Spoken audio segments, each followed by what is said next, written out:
రేవంత్ రెడ్డి గారు ప్రమాణ స్వీకారం చేసి పట్టుమని ఒక సంవత్సరం కూడా కాల. ఈ సంవత్సరంలోనే విపరీతంగా రేవంత్ రెడ్డిని నిరుద్యోగులు ఖండిస్తున్నారు. ఒకసారి మీరు చూస్తే రీసెంట్గా దిల్సుఖ్ నగర్లో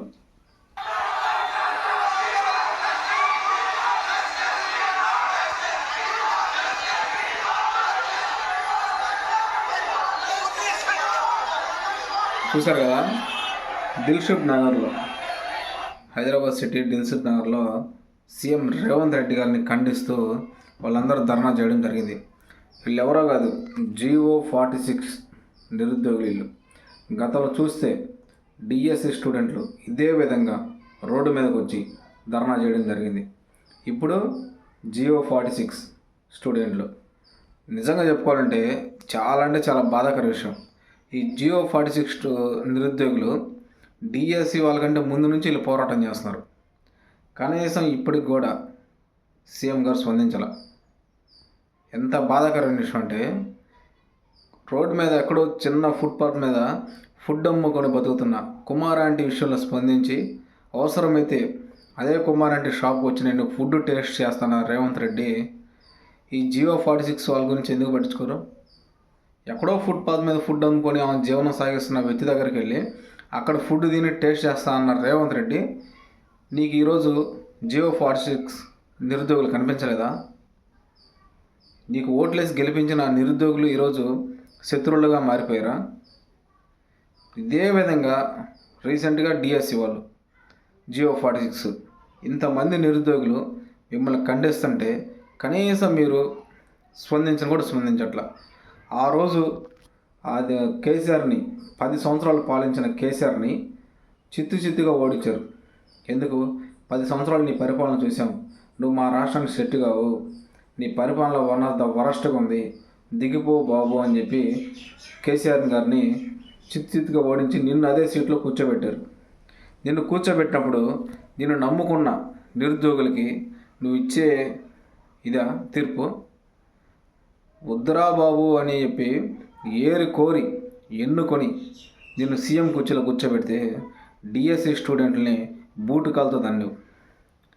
GO46 స్టూడెంట్లని అర్ధరాత్రి అరెస్ట్ చేసి ఒక రూమ్లో బంధించి ఇప్పటికి కూడా వాళ్ళకి ఫుడ్ లేదు, ఏం లేదు. జర్నలిస్టులకు కూడా కనీసం ఇంతకుముందు గౌరవం ఉండేది జర్నలిస్టులకి, ఇప్పుడు ఆ గౌరవం కూడా లేకుండా పోయింది. పోలీసు డిపార్ట్మెంట్ వాళ్ళు కూడా ఈ GO46 నిరుద్యోగుల్ని మీరు ఒకసారి గమనించండి. గతంలో మీరు కూడా ఈ పోరాటాలు చేస్తున్నారు. ఎవరైతే ఇప్పుడు గవర్నమెంట్ జాబుల నుండి లగ్జరీ లైఫ్ అనుభవిస్తున్నారో మీరు కూడా గత ప్రభుత్వ హయాంలో స్టూడెంట్లుగా మారి ఉద్యమాలు చేసిన సంఘటనలు ఉన్నాయి. ఈరోజు మీకు పోస్టింగ్ రావడం వల్ల మీరు అవన్నీ మర్చిపోతే ఎట్లా? మీరు బాగా గమనించండి. నేను ఎందుకు చెప్తానంటే, ఈ GO46 నిరుద్యోగుల గురించి నేను మాట్లాడకూడదు అనుకున్నా, కానీ వాళ్ళని రాత్రి బంధించి ఒక 2 days నుంచి వాళ్ళకి ఫుడ్ లేదు, ఏం లేదు. చాలా ఘోరంగా వాళ్ళని బయట గడి కూడా పెట్టేశారు రూమ్లలో. ఇంకా పరిసర ప్రాంతాలకు ఎవరిని బానికుండా చేశారు. ఎంత ఘోరంగా ఉన్నారు సీఎం రేవంత్ రెడ్డి గారు. మిమ్మల్ని ఇదే నిరుద్యోగులు ఎంతో ఇష్టపడి మిమ్మల్ని గెలిపించారు.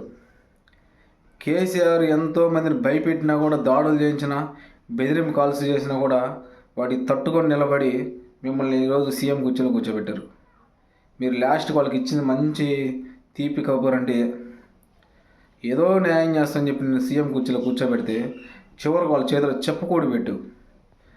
ఎవడో అంటాడు కదా, చెప్పుకోడి పెట్టాడు నీకు, ఇదే గతి నీకు. అట్లా లాస్ట్ వాళ్ళకి చెప్పుకోడే గదే అయింది.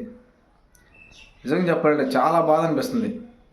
ఆ రోజు డిఎస్సి స్టూడెంట్లు కానీ చూస్తే వాళ్ళు ఓయూ కాలేజీలు వాళ్ళ కాలేజీలో వాళ్ళు ధర్నా చేసుకుంటున్నా కూడా మన డిపార్ట్మెంట్ వాళ్ళు వెళ్ళి వాళ్ళని అరెస్ట్ చేసే పరిస్థితి. వాళ్ళు రోడ్డు మీదకి వచ్చి పకార్లు పెట్టుకొని ధర్నా చేసే పరిస్థితి కూడా లేదు ఆ రోజు. ఓయూ సురేష్ యాదవ్, మల్లిపాల్ యాదవ్ వీళ్ళని కూడా చాలా ఘోరంగా ప్రెస్ మీట్ ముందు మాట్లాడుతున్నా కూడా లాక్కొని రోజులు ఉన్నాయి రీసెంట్గా. ఇంత ఘోరంగా నిరుద్యోగులకు అన్యాయం జరుగుతున్నప్పుడు ఇంకా స్వీయం స్పందించలేదంటే రేపు జరిగే ఎన్నికల్లో ప్రభుత్వం స్వాయత్తంగా 10 ఏళ్ళు 20 ఏళ్ళు 30 ఏళ్ళు నిలబడదు. మళ్ళీ 5 ఏళ్ళు ఎన్నికలు వస్తాయి. ఇదే నిరుద్యోగులు నిన్ను చిత్తుగా ఓడిస్తారు. దీన్ని దృష్టిలో పెట్టుకొని ఇప్పుడైనా స్పందించి జియో 46 నిరుద్యోగులకి న్యాయం చెయ్యి. సో జియో 46 నిరుద్యోగులు ఎవరైతే ఉన్నారో మీ పోరాటం మీరు చేయండి. మా వంతు హెల్ప్గా మేము చేస్తాం. Thank you.